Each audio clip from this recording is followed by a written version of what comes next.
Well, let's talk about this extended truce between China and the U.S. that was announced by President Trump. I think that President Trump didn't have much of a choice because China is in a very strong position to negotiate. If China is operating from a power position, what about Canada? In early August, two very different trade stories unfolded. In Washington, President Donald Trump announced a 90-day extension of the U.S.-China tariff truce. The White House framed it as a way to buy time and secure new commitments on U.S. chip exports and energy sales to China. Beijing, for its part, still controls most of the world's rare earth production and had just opened new zero-tariff access to dozens of African nations, strengthening its own negotiating position. But while Trump eased tensions with Beijing, the pressure on Canada stayed intact. Since August 1st, Canadian goods that don't qualify under USMCA rules have faced a 35% U.S. tariff, a rate raised from 25% in late July. There's no sign yet of a reduction, and Ottawa has received none of the temporary tariff delays that Mexico secured. The contrast is clear. One neighbor gets more time, the other gets more heat. For Trump, tariffs are more than an economic measure. They're a negotiating lever. The official justifications change frequently. Border security, fentanyl, dairy, even unrelated sectors like banking. With China, the 90-day truce was tied to specific exchanges.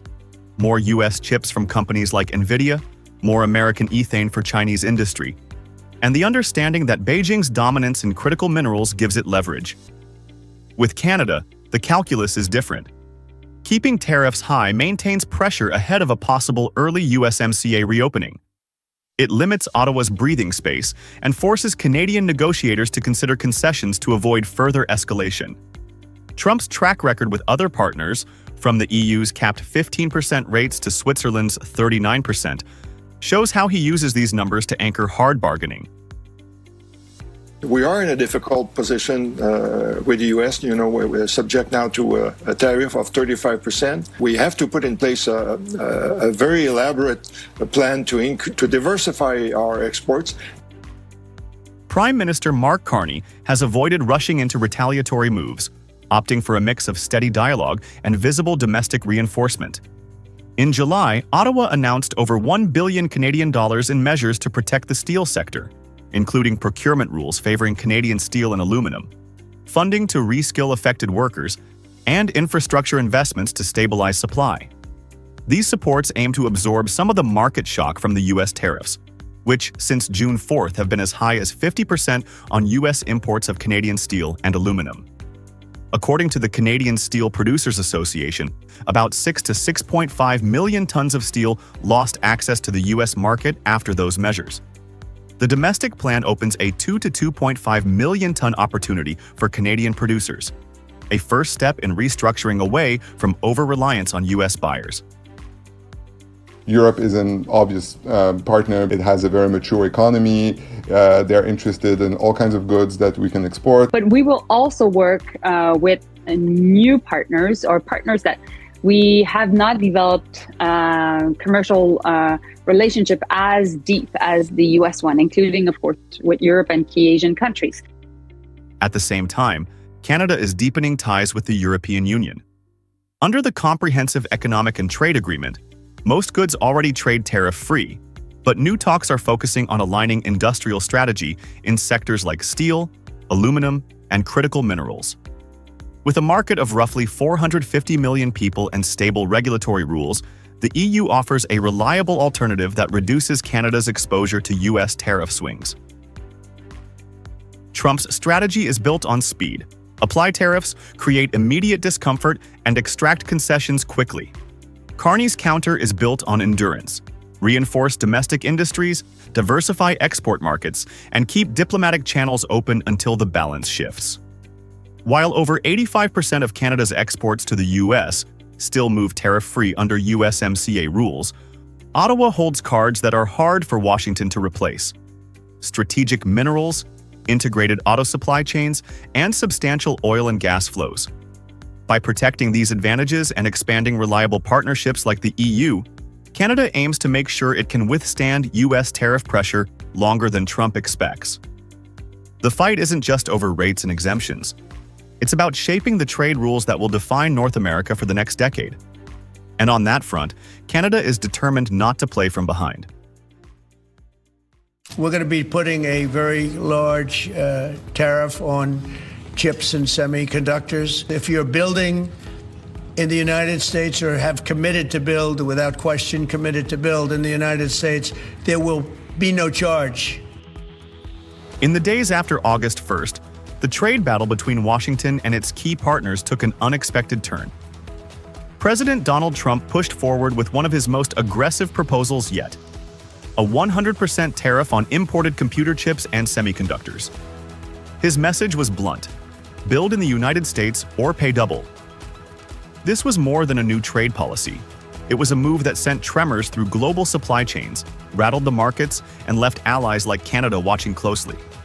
Chips aren't just inside laptops. They're in cars, refrigerators, and the everyday devices people rely on. A shock at the source means higher prices across the board.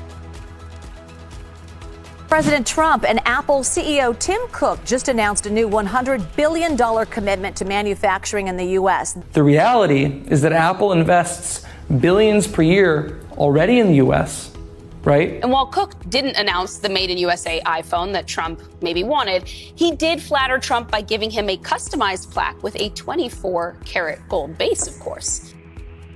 Trump staged the chip tariff rollout with Apple's $100 billion U.S. investment as the showcase, while pressuring Intel's CEO and signaling that political alignment mattered as much as business. Many such investments were already planned, making the tariff more a political bargaining chip than a genuine industrial policy. On paper, the plan was about bringing money and jobs back to America. In practice, the economics tell a more complicated story. Independent studies, including the Yale Budget Lab's August 2025 review, estimate that tariffs implemented this year could raise household costs by $2,200 to $3,800 annually. That's because tariffs don't stay on corporate balance sheets. They show up in the final price tag for consumers. And while Trump points to corporate investments as proof of success, many of these projects predate the tariff. Apple's $100 billion pledge, Samsung's Arizona expansion, TSMC's multi-billion-dollar fabs, all were in motion thanks to the 2022 CHIPS Act and the AI-driven race for capacity. The tariff may have reinforced these moves, but it didn't create them. There's also the jobs question. Modern semiconductor fabrication is highly automated.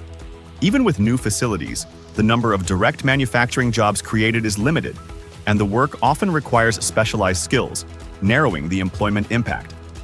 In reality, most of these investments were already planned for strategic and technological reasons, with the tariff acting more as a political lever than the true catalyst. John, these sound like bully tariffs. Auto, for example. Kiss the ring or face the tariff seems to be the message. Yeah, bring a 24-karat gold plaque to the White House, or the tariff story could go on. And obviously that's a complicated story for companies and countries like Canada as well. For Canada, the chip tariff was another reminder that Trump's trade pressure can target any sector.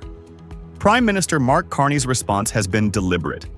Maintain the backbone of the Canada-US-Mexico agreement, which still keeps about 85% of Canadian exports tariff-free while refusing to rush into any bad deal. Ottawa has rolled out a $1.2 billion Canadian dollar support package for industries already hit by the August 1st increase on non-customer goods, shielding sectors like softwood lumber from immediate damage.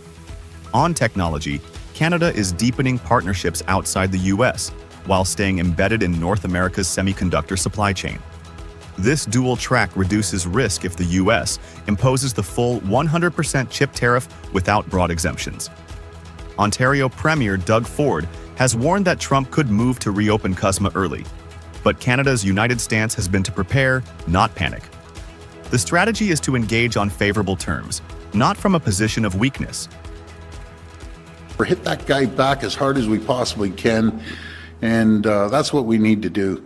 And we can do it. We can build anything here in Canada, absolutely anything. The 100% chip tariff is more than an economic measure. It's a negotiating tactic, a show of force, and a test of loyalty. But it also carries the risk of higher consumer prices, distorted investment incentives, and unresolved technological gaps. Trump has made himself the central actor in this drama, but Canada has not been cast as a passive player. Under Carney's watch, the country is protecting its industries, diversifying its alliances, and holding its ground in trade talks. The fight over chips is just one front in a broader contest of leverage. And in that contest, endurance, not speed, will decide who comes out ahead. This guy's coming at us. I just want to go on record. He's coming full bore at us. We got to move quicker, and folks, be ready. He's not waiting till 2026. At any given time, President Trump, he could pull the carpet out from underneath us on CUSMA tomorrow with one signature. Ontario Premier Doug Ford didn't mince words. In a press conference that cut through political nuance, he warned that President Trump could end the CUSMA trade agreement, not in 2026 as expected, but as early as November 2025. And he may not even follow a formal process. All it could take is one signature. Ford called on Canadians to brace themselves. This wasn't a normal trade dispute, he said. It's something far more volatile. Coming from a provincial leader with strong ties to business and conservative circles, the message landed with weight. The concern is not hypothetical. Ford isn't just worried about tariffs. He's worried about CUSMA itself, the legal backbone of North American trade. Almost every country in the world that's trying to negotiate with this administration, it's very challenging. You think you're getting close to a deal, and then the cheese slips off the cracker when it gets to the president's desk. So, look, I think Ford's right. That concern is echoed at the national level. Conservative strategist Corey Tanaki said it plainly. The worst may still be ahead. Trump's approach isn't rooted in conventional trade norms. He's abandoned negotiation frameworks, rejected predictability, and applied pressure without offering a path to resolution. The 35% tariffs imposed on Canada under the IEEPA are just one example. The deal-making process now moves according to Trump's timeline and his mood. It's not just Ford who's lost trust. There's growing doubt across Canada's leadership that any deal with this U.S. administration can be relied on. After all, Trump is threatening to override agreements he once championed. CUSMA itself was signed under his presidency. Canada and Mexico themselves have about $50 billion in two-way trade, so that's nothing to sneeze at. It's highly unpredictable, and so both sides need to sort of get together and figure out what the hell's going on. While Trump escalates, Canada and Mexico are recalibrating. This week, Canada's foreign affairs and finance ministers traveled to Mexico for high-level talks. The agenda wasn't ceremonial, it was strategic. Trade officials and business leaders from both countries sat down to align supply chain goals, discuss trade infrastructure, and build a united response to what one expert called a toxic atmosphere. Both Canada and Mexico are being hit with emergency tariffs, though Mexico was granted a 90-day pause. Yet the message is clear. Neither country trusts the current state of U.S. trade policy. In place of that trust, they're forming their own foundation, one grounded in mutual reliability, not coercion. But building that foundation takes time, and time is exactly what the markets may not have. On July 31st, the U.S. Court of Appeals reviewed the legality of Trump's emergency tariffs. Lower courts had ruled against them, but let them proceed, citing ongoing talks with China. If courts strike them down, Canada might be better off waiting than rushing into a bad deal. Ottawa now faces a dilemma. Take a risky agreement or wait for legal clarity that may never come. We can either wring our hands and lament the fact that the U.S. administration is doing this, or we can get to work on building our own economy by getting started on projects that frankly should have been done 20 years ago. Inside Canada, the message is starting to sink in. Yes, provinces have different priorities. Alberta wants to protect oil, Ontario its auto and steel industries, and Quebec its aluminum. But Ford noted that 98% of what's needed is shared. The divisions are shrinking. The urgency is growing. Large-scale national infrastructure projects, long stalled, are being revisited as a way to build internal economic strength and reduce dependence on unpredictable trade flows.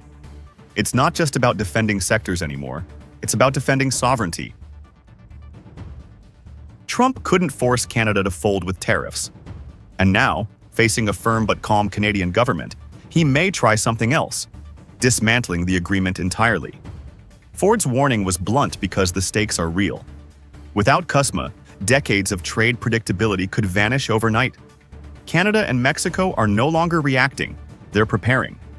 Because when trade becomes a power game, stability becomes strategy. And in this game, survival may depend not on what Trump does next, but on how Canada and Mexico respond together.